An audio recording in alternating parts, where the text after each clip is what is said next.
welcome to today's demo. Go ahead and share slides. So as you see on screen, this will be a demo session showing a high availability version of the node status bot. The almighty node status bot, a tool very appreciated by the community. Yes, you might have heard of it. I won't talk too much about the node status bot. It's basically a Telegram bot that helps threefold farmers keep track of their nodes if they're online, offline, what's happening with the farmer bot. And it is open source, so you can check the source code on this link here if you want. And I should also put a link here to the main, say, production bot, but we can help you find that if you aren't using the bot yet and you want to. Today we'll also be using some code, some example code that I wrote for working with Pulumi and Python in the context of threefold. So that's on a repo in my personal GitHub. I'll show that to you in a second. It's basically, for today's purposes, it's a way to deploy groups of VMs. And so for today, we're going to have a cluster of 3 VMs that will be running our bot. And that is how we achieve this high availability.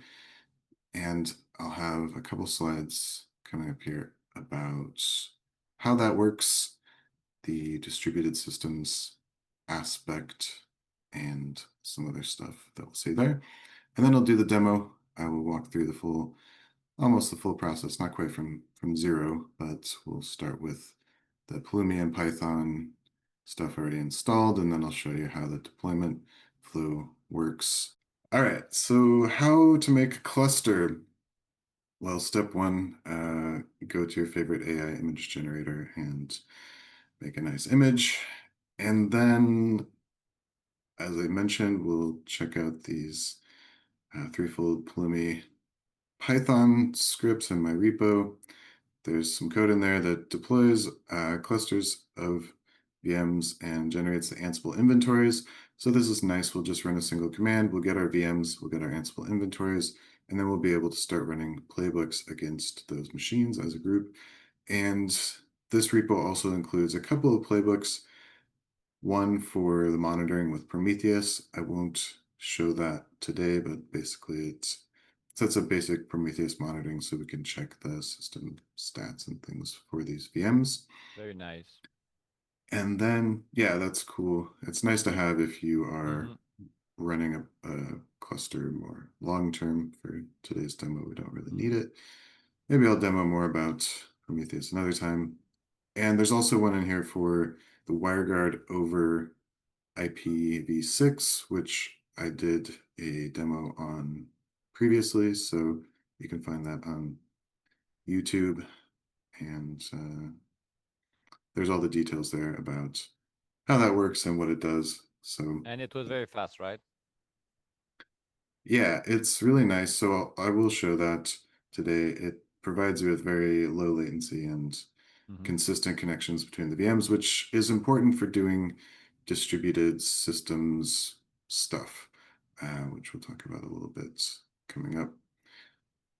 And the status bot repo also provides some playbooks for deploying the status bot and the stuff that supports the status bot, such as the Rqlite database and the status bot ingester. So we'll see that in just a sec. Let's talk about now how we achieve high availability with this setup. So over here on the right side of the screen, we have a diagram that is showing us our cluster of 3 machines and also showing us Telegram, which is what we need to connect to make a Telegram bot work. And the short answer about how we get high availability is consensus. So we're using the Rqlite database to store all of the bot's data, also to help the bot coordinate its 3 instances to choose one to be active at any time, and that's known as leader elections. So Rqlite is a database that is using the Raft algorithm protocol, maybe to select a leader and ensure that all of the nodes in the system have a consistent view of the data that is written into the database.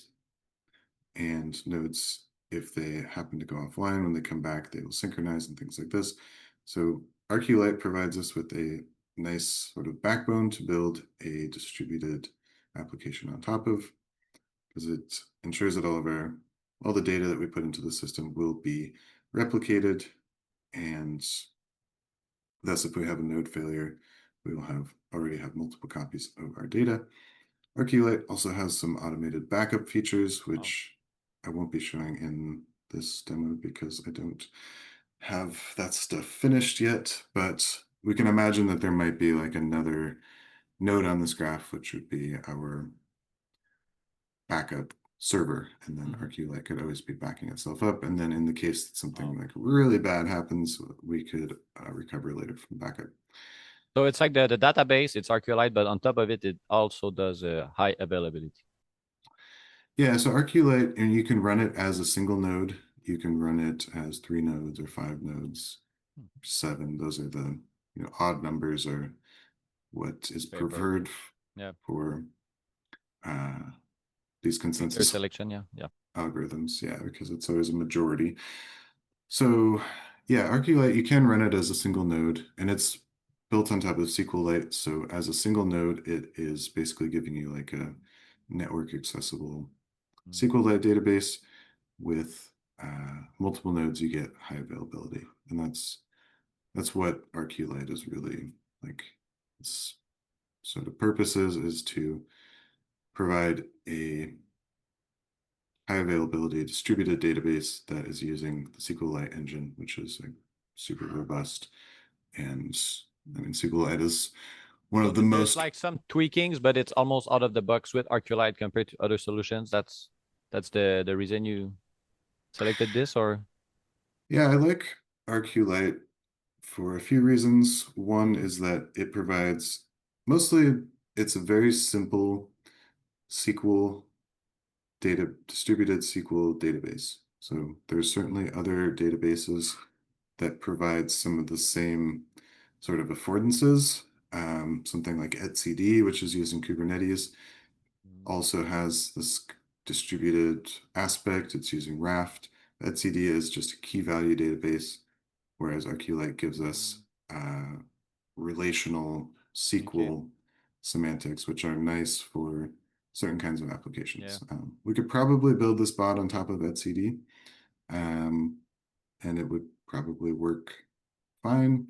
But Rqlite has a strong focus on being really simple to deploy and operate and upgrade. So that's one reason that I prefer it. And I also use SQLite for a lot of things. So that's another reason for me is that we can use all the same sort of SQLite statements and the SQL code, I guess we call it. So that's nice. It's just a familiar environment if you're already working with SQLite. So lots of pros for Rqlite for this. Yeah, I'm a big fan of it so far. And another reason that I've been experimenting with it over something like etcd, which could be used with a lot of the same advantages, is that with SQL, you can actually, it's probably a Turing complete programming language. So this gives us an opportunity to experiment with like distributed state machines and things like this that can run on the SQL engine, and overall just like save us a lot of hassle in like implementing Raft ourselves. So that's something I'm thinking about for some future projects, which maybe we'll demo good. later. All right, so here I've used the bold text on the graph to indicate where the leaders are. And the Rqlite leader and the status bot leader don't have to be the same node, but let's just imagine in this case that they are. And whichever node is the status bot leader will be the one connecting to Telegram. So this is an important aspect of Telegram bot. We can only have one instance running at a time. If we try to have multiple instances that are using the same bot token, that use the same bot identity, then they will essentially disconnect each other, and it'll be this churning thing, and that's not good for it. It doesn't really work because the instances are always kicking each other off, basically. So what we need to do is select one bot instance to be the one connecting to Telegram. And there can be a bit of churning sometimes, but the goal here is basically that we settle into a state. Like there can be two bots that think they're the leader at the same time, but eventually one will win and the other one will go into a standby mode where it's just waiting to become leader. So in this case, Rqlite node and status bar node are both the leader here and the node on the bottom. And let's say that something bad happens. Well, as we know, nothing bad ever happens on the threefold grid, right? But if it ever did, this node went down. So what will happen is Rqlite will perform a leader election using Raft. It will choose a new leader. In this case, that could be the node on the top. And the status bot will perform its own leader election that is using Rqlite for consistency to ensure only one node can become the leader. And now we have the node on the left as a status bot leader, and it has connected to Telegram and will continue the operations of the bot, and our users will probably not notice, and if they do notice, they will only notice a very small interruption, and we'll see this in practice later. Now, if this node on the bottom came back online, Rqlite would make sure that it catches up with any data that was written to the database, and then it will become eligible to become the Rqlite leader or the status bot leader again. If this node is unrecoverable, say the hardware never powers back on, then we could join a new node into the network in order to get us back to our desired state of having 3 nodes. That's not sure if I have that automated. I probably need to do some further work on automating that But for sure the recovery base step. is there, right? Yeah, so when we're deploying our initial cluster, that's all there. And Self-healing is almost there. yeah, maybe one day soon. That's some things that I would love for that to be the case one day, for this to be fully self-healing, so that if that node goes down, the other two can bring up a new instance. But now we're in a degraded state, and if we lose one more node, then we actually are unable to function because we always need at least 2 to form a majority. And this is sort of the gotcha with a 3-node distributed cluster like this, is that if you lose 2 nodes, you can still end up in a state where you have one node that's online, but you're not able to do anything because that node can't become leader because there's not a majority of nodes participating. So that can be a funny thing where, like, if this node on the left was our only one node and we weren't doing the cluster thing, then it would be fine. Yes. So, but if our 3 nodes are relatively the same in terms of their likelihood to die or go offline, then this gives us a more robust. If it's independent, yeah. Yeah, Meek could calculate some odds here as a Yeah, it's like mathematician, but Bernoulli challenges. It's like independent, so you multiply the probability, so it's like it reduces the chance that it happens. So it's good. So in this setup, you can always lose one, right? So that's that's very right. good. That's the resiliency. Yes, we can lose any one node, and this removes our single point of failure that we experience with Nice. That's very nice. yeah, many deployments. All right, so 2 caveats here. Like if you're looking at this and you're thinking it's great, caveat 1 is that distributed systems are hard and subtle. So Rqlite is pretty robust. It's developed by a professional programmer. It's been around for a long time. There's a lot of testing, And I feel pretty confident saying like Rqlite can keep your data safe. But the status bot's leader election is written by me and maybe with some help from AI. So this, I would say, is maybe not 100% robust, and I would caution you to not just go and blindly copy and paste this into your own project. Although if you want to test it out and experiment with it, I would certainly encourage that. But just a Hmm. caveat here, like I haven't done any, there's been no Jepson testing on Oh yeah, but the that's node how it will status get bot. better, right? If Yes, you test so it and give feedback. So we will test it, then the farmers will test it. So very soon I will be deploying this high availability bot, not as the main bot, but as the staging bot. mm, And so we can all see like yeah. how it fares. So then there's Um, like always a way, right, to almost to connect to the status bot because there's like two different bot now.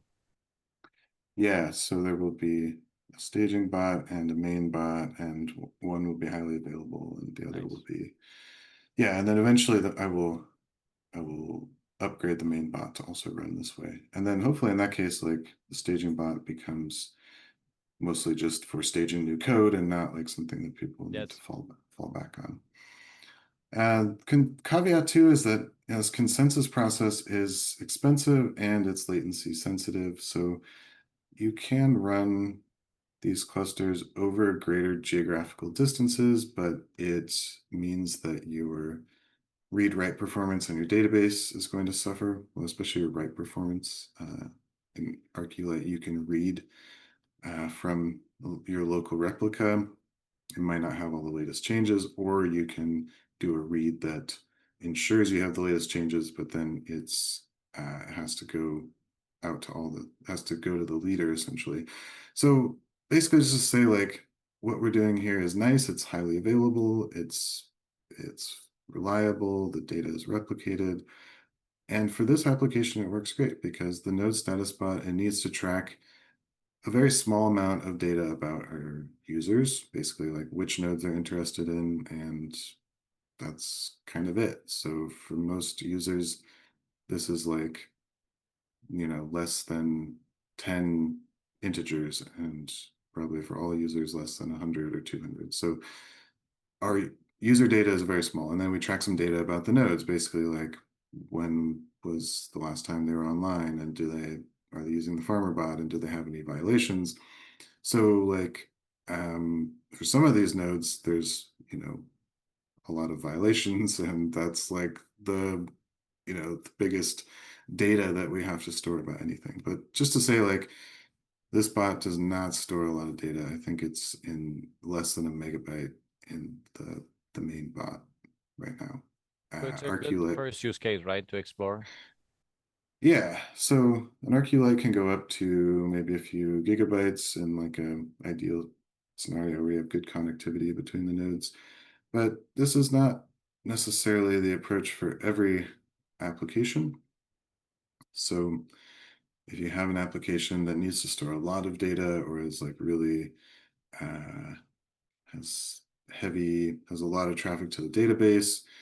Um, yeah, it's not a one size fits all, but it is a nice architecture for this kind of alert bot, right? Where the most important thing for the bot is that it's available when people need it. And it's not important that we can store huge amounts of data, right? Or that we have like um, the most extreme database performance and things like that. So just to say that, but if you are a developer and you want to try your application using this architecture and your application is relatively small and simple, then I'd say go for it. All right, so that was a lot of talking about this high availability aspect. Let's move on to the demos. So Showtime. yeah, there we go. So manual.go.tf, labs, documentation, sysadmins, Plumi, and this will give you some information about how to get started. I think, yeah, for today, you really just need to install Pulumi and you need to have Python installed on your machine as well. So Nice. that's kind of standard stuff. You could also reference Pulumi documentation. Oh yeah, and just check previous demos, right? We covered it. Oh, We yeah, covered a lot of Pulumi stuff. So that's right. So go check the other demos and find everything you need. So here on GitHub, this is under me and threefold-pulumi-python. Basically, yeah, so here the prerequisites are that we have Python and Pulumi installed, and then this is going to show you how to get yourself a virtual environment, how to install the dependencies, and this is where essentially we'll start today, is after having sourced the virtual environment and installed the dependencies. So this is like our shell that we're about to go to is basically right after we've done this. And here's the node status bot. This is on the Threefold Foundation GitHub organization node status bot. You can find some information here about like how to set up the bot manually. But today we'll be using the Ansible playbooks that are in here. So we'll be seeing these later. There's information, documentation on how to use the playbooks, et cetera, et cetera. So that's great. if you, Always good to have some text. yeah, for sure. So if you're curious, you can come look around in here. Should tell you everything that you need to know. Alrighty, so let's jump into the terminal here. So what I've done is I've cloned the threefold-pulumi-python repository, and then I've just come into this cluster folder, which contains the Pulumi script for deploying the cluster and some Ansible playbooks. So again, there's documentation here about how to get everything that you need and how to use, especially to use the Prometheus playbook, which I won't be showing today. So yeah, inside here, I've already made my own vars.py file. We also have a Wireguard config, which we don't need. So let's just get rid of that. Okay. So what Wireguard config? So when we first clone the repo, we'll have a vars.py.template. Let's just look inside there. And there's some things that we can change if we want. Like the most important thing here will be which nodes to deploy on, which IP type to use in the Ansible inventory, which actually this, I need to update this because it should be mycelium Okay. as an option, which if I show you my vars.py, we'll see that in fact I am using mycelium, so I just need to Yeah. update which are the Yeah. stated options So here. it works mycelium and IPv6. Nice. Yeah, and I'm using mycelium because of the three nodes that I'm deploying to today, one is actually it has IPv6, but it's not publicly reachable. So Okay. I'll be deploying today to Free Farm. I think this one's Robert's farm. This one of Robert's farms. And then another farm in the Netherlands that is relatively close to these two. So we have a nice low latency cluster. And I think these are the same nodes that I demoed for the same farms, at least that I demoed. So if it's IPv6, all nodes needs to have it, and otherwise all nodes have a mycelium, right? Well, They in this can have. case, we need IPv6 enabled nodes, but they Okay. don't need to be publicly reachable. All And right. that IPv6 is for Nice. the WireGuard network that we're going to form, right? Gotcha.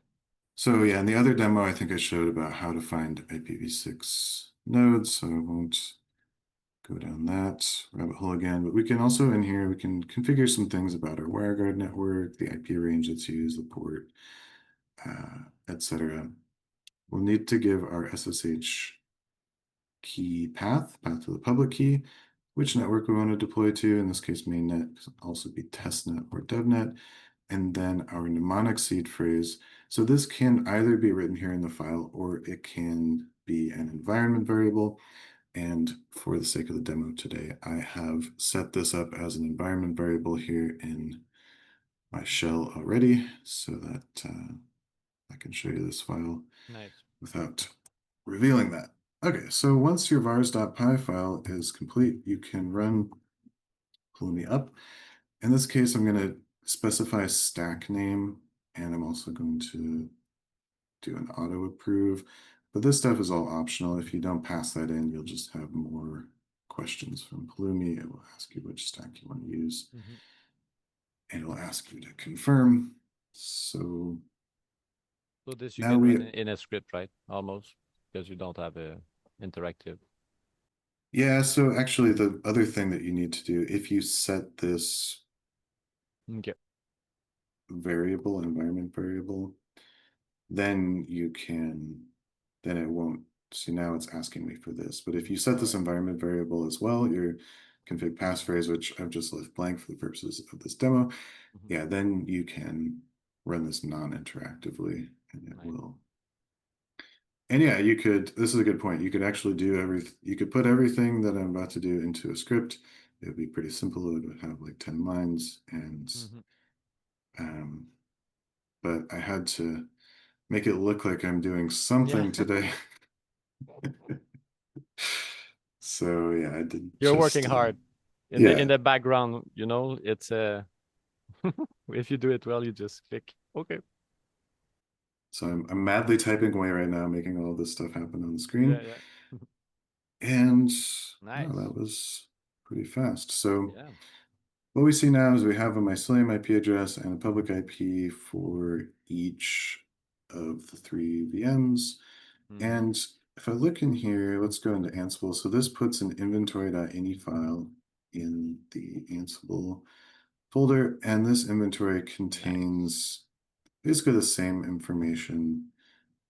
We have the IPv6 addresses, the Ansible hosts are the mycelium, and that is based on that value in the vars.py file about how we want to connect. Mm-hmm. We have the Wireguard IP in here, and then we also have a service host, which is this is for the status bot. So especially the Rqlite deployment, this determines how the Rqlite nodes connect to each other. So in this case, it's on the WireGuard. This is Okay. somewhat redundant. I might collapse these, but so these are all in the inventory, which means that these are available to any playbooks that we want to run. So you can write your own playbooks that run against this inventory, and you can use the WireGuard IP and IPv6 address in your Mm-hmm. playbooks if you want.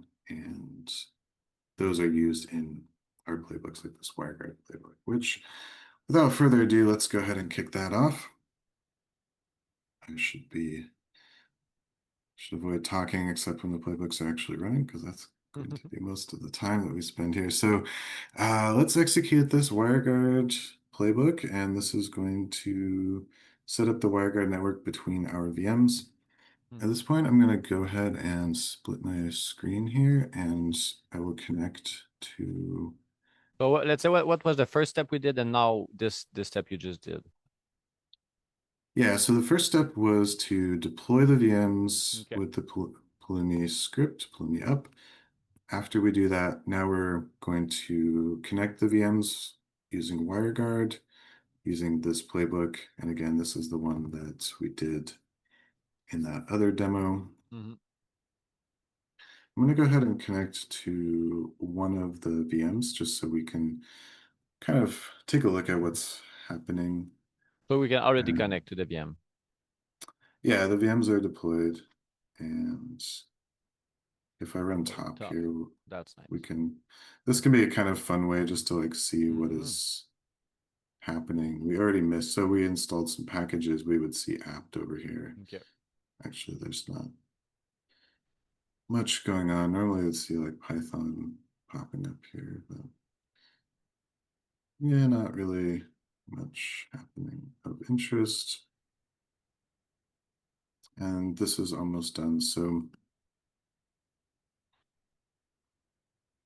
this playbook is going to create a ZInit service. So let's check that. So in our sort of initial VM, we just have SSH Okay. Okay. daemon running basically. And now that the playbook is done, we'll see that we also have our WireGuard Whoa. thing Magic. running, which is, yeah, starting up WireGuard for us. All right, so with that, what I'm actually going to do next is clone the status bot repo. Just going to copy the link here. I'm going to clone it into this folder. This is not necessarily how I would organize things normally on my computer, but for purpose of the demo, it's just convenient. And then I'm going to copy this inventory.ini file into the Ansible folder of the node statusbot directory that we just cloned, and the repo that we just cloned. And then I'm going to change directory into that. So now we have that inventory.ini file here. Just for convenience, Yeah. we could also write out the path, but this will just save us some typing here, basically. Now, inside here, we have more playbooks. So the first playbook that we want to run is the one that deploys Rqlite. Because now we have WireGuard set up, right? So you can set up then WireGuard, Rqlite via WireGuard, right? That's right. Yeah. Okay, So we're nice. working basically. We have a dependency structure here. So once the WireGuard network is in place, Mhm. then we can install Rqlite, Mhm. and it will connect. Those nodes will connect to each other over that WireGuard network. And this playbook is pretty simple. I could show it to you guys. Rqlite is written in Go, and it's distributed as a binary release. So we basically just like download this Okay. binary release, and there's some, we can specify the version up here. We can also pass a version into the playbook if we want to change that. And we just have a couple more things about like where do we want to put And you that set it binary? with Z in it, right? Yes. So the nodes in the cluster will be all of the nodes in our Ansible inventory. Hmm. We could change that. So if we had a larger inventory and we only wanted to do some of the nodes, we could Okay. set these as parameters on the Ansible playbook run. And yeah, and then we use zinit. So this is where we write the zinit file. And then down below, I don't know if you guys can see this, but Yes, there's well. cool. There's a zinit. So I actually made a zinit. What do you call it? I can never keep the thing straight with Ansible. There's playbooks and there's rules. I think it's a rule, but I made a basic like zinit thingamajig for Ansible so that you can just do this like Yeah, that's nice, that part. I was wondering. yeah, you can just write that in and then Nice. yeah, well, we're gonna say thanks to AI for that bit. I Hmm. think that was mostly And for before this, the coders that really did the feature on the Ansible. yeah, for everyone that trained the AI. So Thank you. that's done. I just maybe cleared the Yeah, terminal a that's bit great. too soon, but Quick. now if I run ZNet again, we'll see like we have Nice. Rqlite running, and we can do a ZNet log Rqlite to see like what's going on here, and it's telling us that node 3 is now the Ah, leader, wow. so our Rqlite cluster is functional. Nice. Uh, Oh yeah, and I was also going to show here, like I promised before. So our WireGuard network is here, and this is our WireGuard Okay. IP. So we can ping the other two nodes in the cluster. So there we see we have a 10 millisecond ping to one and about a 20 millisecond ping to the other. So Nice. those are nice ping times, and that's going to be And is it's it going to symmetric? Like if you go on another node and you ping, do you think it's the same? Just curious. yeah, yeah, it should be. So Okay. Nice. right, for each pair of nodes, they should have the same ping in both directions. And it's actually a round trip ping, All right? So right. it does go back and forth. Okay. All right, so for our next playbook, let's deploy the ingester. And ingester Hmm. is a service that gathers data from TF chain. So it's really, as I learned later after I created this, it's really a blockchain indexer. It Hmm. indexes a subset of the total TF chain events, specifically the ones related to uptime reports and violations. So this ingester is what gives the bot these kind of superpowers that it has to be able to tell farmers when their node has a violation and when the node Mm. tried to boot up and things like this. It's like the Because core. yeah, it is a major data source. So the node status bot is relying on the GraphQL instance that Threefold hosts for the grid, which is based on another indexer. So Threefold runs an indexer that indexes a different subset of the total TF chain events. Hmm. And so I built this indexer because I wanted to be able to add more events and control which ones those were, and not have to like bother our devs and ops team to build that into the main indexer. So And you also go like, for the data you need. yeah, exactly. And this, I mean, I've considered expanding it, right, to basically grab like all the data, and that's basically what you would need to make like a proper TF chain explorer. Hmm. So, How much do you think you have like in percentage that it ingests? mm, Like how much is it needed for this? that's a good question. What I'll say is that uptime reporting is it's a major proportion of the total Hmm. events that flow through TF chain, Yeah. along with the billing. The billing is the other major one. Hmm. So we do, yeah, we grab a fair amount of data. Um, Hmm.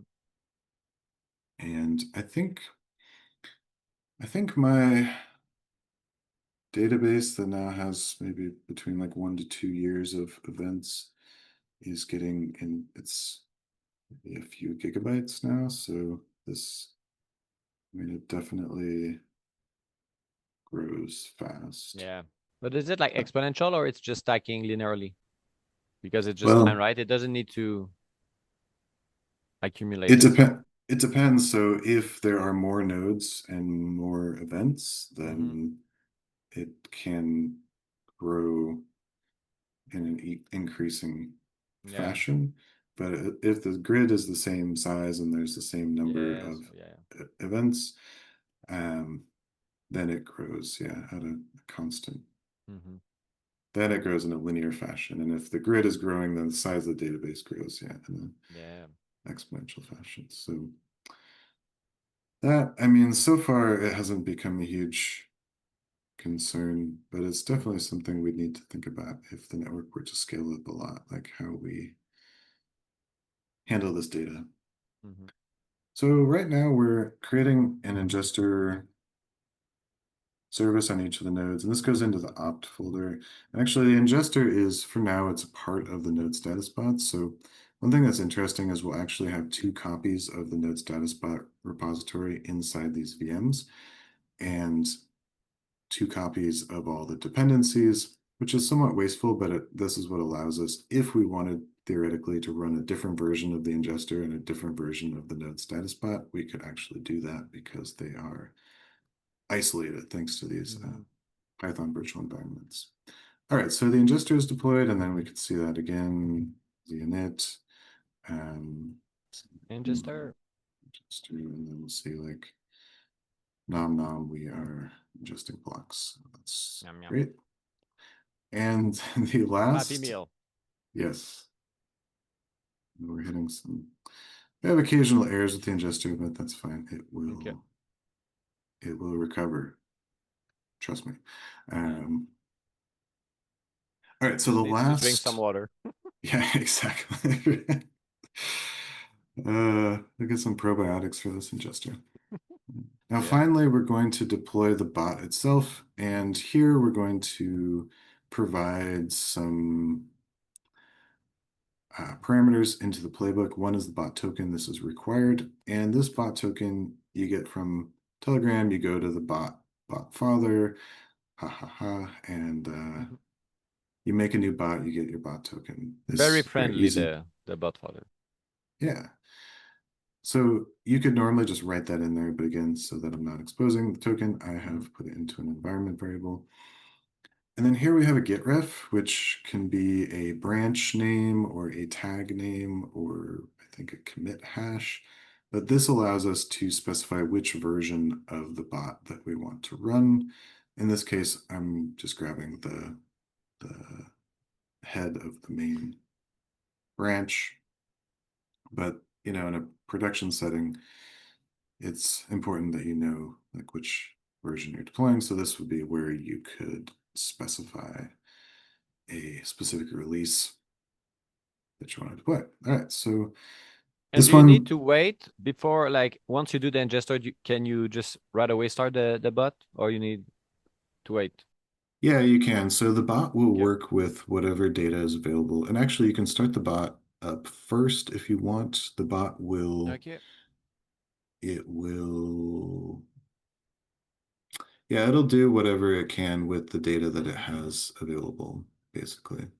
So if your ingester is not spun up, then the bot won't be able to give you information about violations. But once that is, then yeah. And we can see here like the ingester is going to grab only 500 or only 757 blocks, and that's because we just flipped into a new minting period. So by default, this ingester will always grab a full minting period worth of block data, which is helpful. I think this is helpful basically for violations because every violation occurs within a given minting period. Yeah. So this is what allows us to, So it takes the uh, current minting period. yeah, there's parameters you can give to the ingester to have it start from a historical block further in the past. So if you want to grab more time into the past, you can set that up. Um, but it is pretty long. It's a long process and a computational intensive process to Yeah. capture a lot of that blockchain and index a lot of that blockchain data. All right, so let's clear that off the screen. Let's see what's going on with ZNet. So now we have our ingester running, we have our Rqlite running, and playbook over on the left has just finished. So now Oh we yeah. also have a status bot running. Nice. Okay, so that's everything deployed. So now let's flip over to Telegram. So here's a cropped view of Telegram. This status bot is my dev bot. So now we have the main bot here, and we have this dev bot, which I'm using for my development. And we can start the bot. So this And is the bot you since, deployed. yep, this is the one that I deployed. Amazing. And let's go ahead and subscribe to node ID 42. Mm. And so this is, like I was saying, the data that the bot stores about users, like which nodes we're subscribed to. So this will allow us to verify, right, that if we destroy one instance of the bot, that it can continue with the same data. We have consistent view of the data. All right, so subscribe to node 42, which means if there was some changes to the state of node 42, we would be alerted about that. Now I'm going to go ahead and connect to my other two VMs in these tabs here. So split our screen 3 ways that we connect to all 3 machines. The threefold way. Yes, exactly. Let's clear these. Oops. Just clean view on all sides. Nice. And then what I'll do is make a group here and we will broadcast to the group, which means that now if I type, I'll go into all 3 windows, which is That's a sweet trick. yes, very nice trick when you're working with clusters of machines in a manual fashion. Ideally, we don't ever have to do anything manual, but this would be nice to get a And for sense for what's going troubleshoot on. or yeah. Yeah, exactly. So let's write ZNet log, I think, node spot, and What we can basically see here is that Mm-hmm. node 2 has become the leader. Mm-hmm. And I just know that because there's a lot of A logs lot of here. stuff. Yeah. So the way that the bot works is that when an instance comes online, it connects to the Rqlite database and it basically says like, hey, is there a leader? Is there an active leader? And if Mm-hmm. so, it says, okay, cool. You're the leader. I'm going to go into standby. And then it just waits in a loop and it checks every 30 seconds or so to see, do we still have a leader? Do we still have a leader? But it If updates the same data, right? It's just not the leader. Yeah, so that, I mean, this standby nodes, they actually aren't, they're not writing any data. They just Okay. basically see like, hey, I'm not the leader right now. I'm gonna just go to sleep for Mm-hmm. 30 seconds. The Oh, that's leader cool. is constantly saying, yes, I'm still awake, I'm still alive. At this time, so the leader is always writing in a new timestamp essentially to say that it is alive, that prove Okay. that it's alive. And so if another instance notices that the leader that's supposed to be the leader is not showing signs of life, then it will attempt to become the leader. And that's what we'll see here in Okay. just a sec. So let's go ahead and simulate a failure of this node. I'm going to go ahead and turn off the broadcasting here so I can just, and what I'll do is I will stop the bot that is running on node 2, which is the leader. Now let's go back to the bot now and try this command again. And what we'll see is that we don't get an immediate response. That is because the instance that was the leader is dead, and another instance has not yet stepped up to become the leader. So Okay. we're currently waiting for a timeout to expire.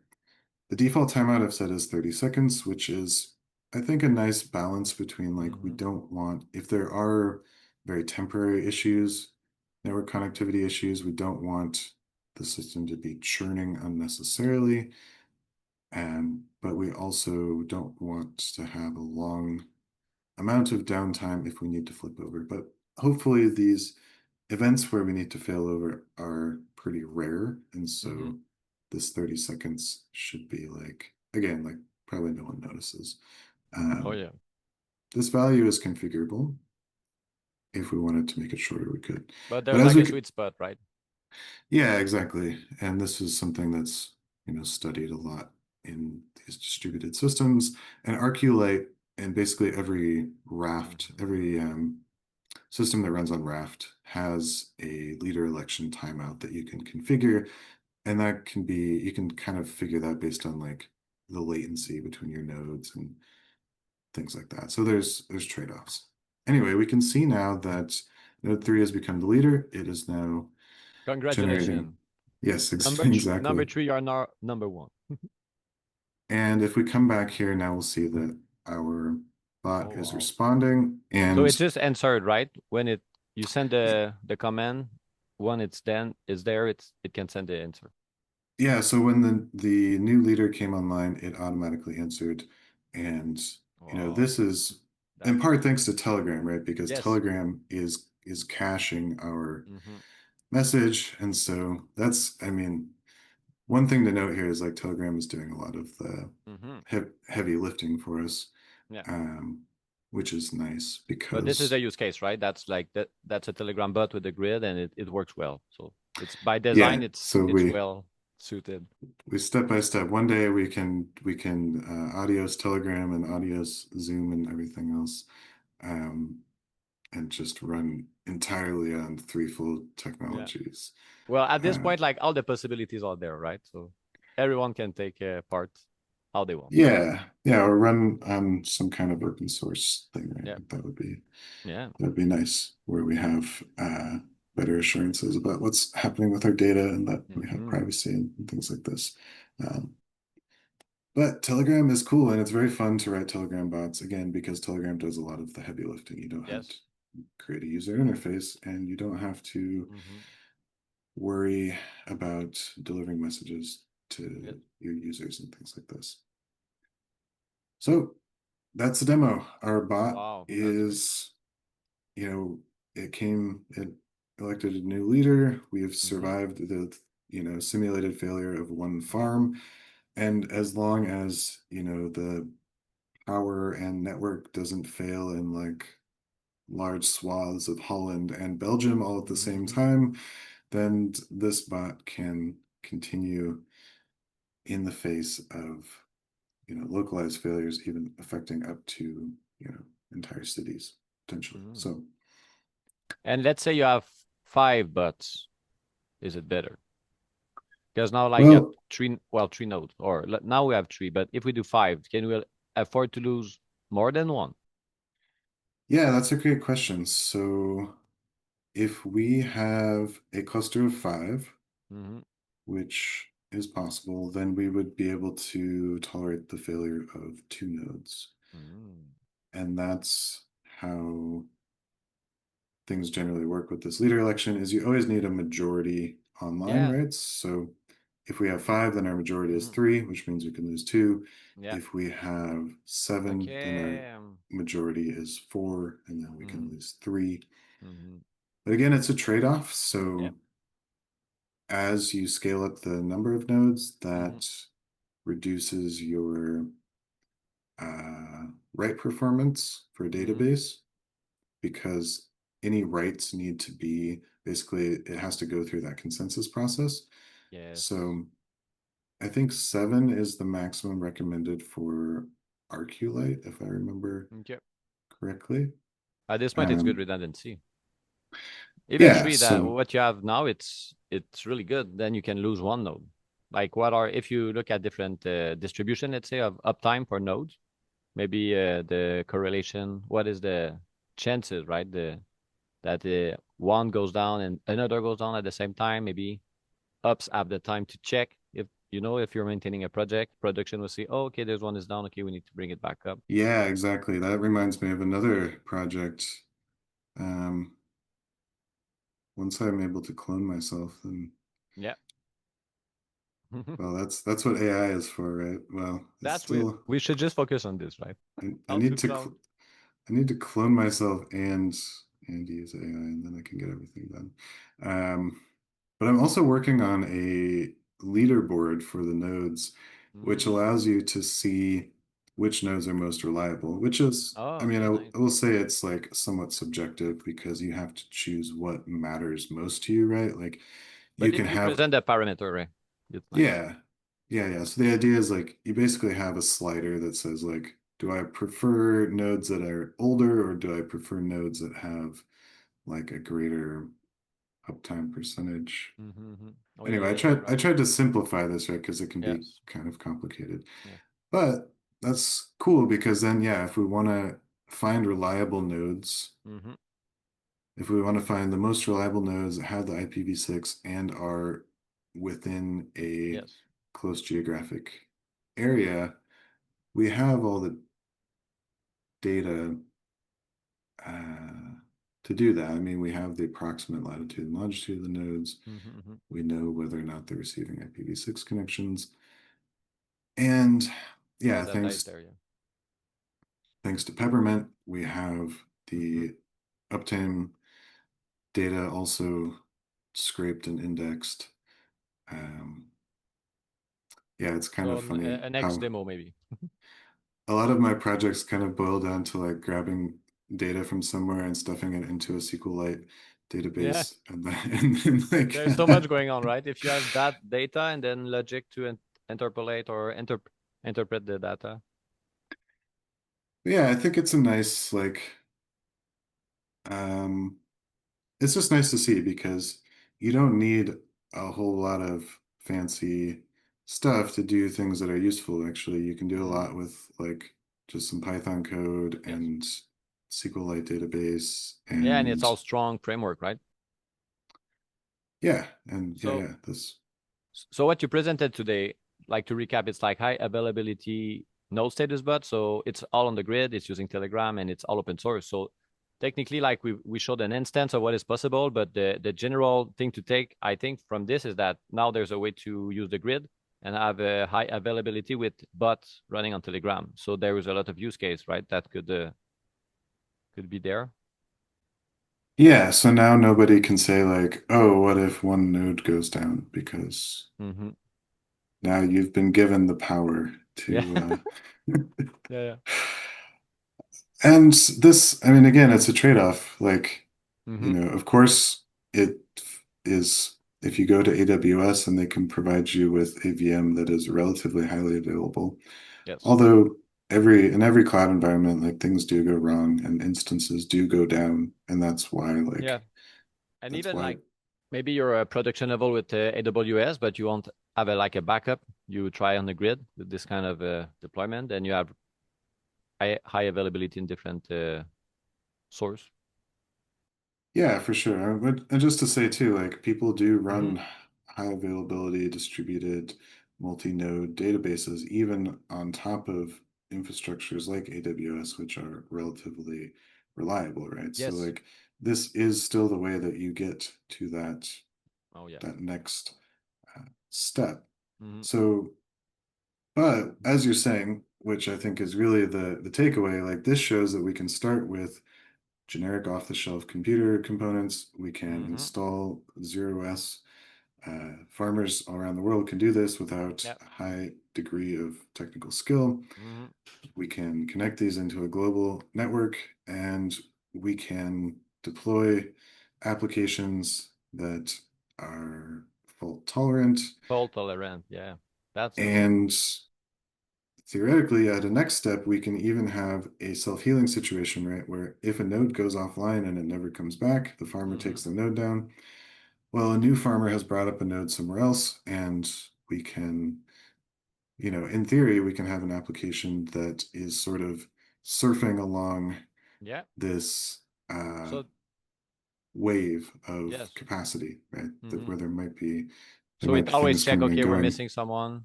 Well, some node. Okay, I bring back a node online. So it would need a. It's like Rqlite. It can checks in real time the data and the availability, but now it would need to be with the setup itself, right?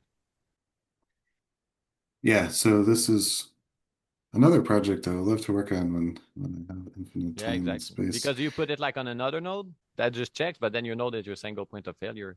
So can you put this on the three nodes itself, the three nodes, let's say with your setup. Yeah, right. So imagine that you have three nodes, and instead of running a node status bot, what they're running is a cluster healing bot, right? And then its job basically, right, is to see like, is the cluster healthy? And if we lose a Mm-hmm. node, then it has a mnemonic seed phrase and it Yeah, yeah. has So it checks a Prometheus, basically, do you think? um good question. You So just put Prometheus on your setup, and then on top of this, you just put a healer checking the Prometheus, and then yeah, I was thinking like ping would be the simplest way, okay, right? Like the nodes can just ping each yeah, other yeah. but there might be a better way. And speaking of Prometheus, I've also been thinking about like, because so far what I've used is this cloud hosted Grafana. So Mm-hmm. that's nice. I mean, it's Yeah, it's free very good. and it's always available, but it's not self-hosted and it's not hosted on the grid. So, hey, what would be cool, right, is if we could then deploy this cluster right, and we could have our Grafana also running in a highly available, our Grafana and our Prometheus Yes. stuff also hosted in the cluster and highly available, right? And so that would be sort of your backbone, right? Is have this cluster, it's self-healing, it has the monitoring components Mm-hmm. there, and so it can also alert you, right, if you have an Oh yeah, yeah. issue. And Okay, then okay. So baked in with yeah, and then it has the capability, right, to deploy and heal mm. other applications like your uh, Nextcloud or whatever. What with how is it doing this with scripts, or how does it deploy? I don't know. We'll figure it out when All right, we I like that. jump off that bridge when we come to it. Yeah. All right, we have a clear path ahead. It's exploring that next step of the whole deployment. But we have a good part today. Big chunk of the overall goal of completely high available deployment on the grid with decentralized nodes. all open source. So thanks for this, Scott. Yeah, absolutely. And maybe, oh yeah, I was just chatting away as if we had all the time in the Oh world, yeah, but we well, discovered a lot. I hope y'all have found this interesting, this discussion, and maybe it gives you a glimpse into like some places that we can go in the future. Um, yeah, thanks for being here today. If you have any questions, y'all know where to find me on Telegram. Feel free to tag me in our threefold groups or send me a DM if you want to know more about anything I showed today. Thanks a lot for the demo, Scott, and see you Yes. next time, everyone, for our next demo. Until next time. Bye. Bye.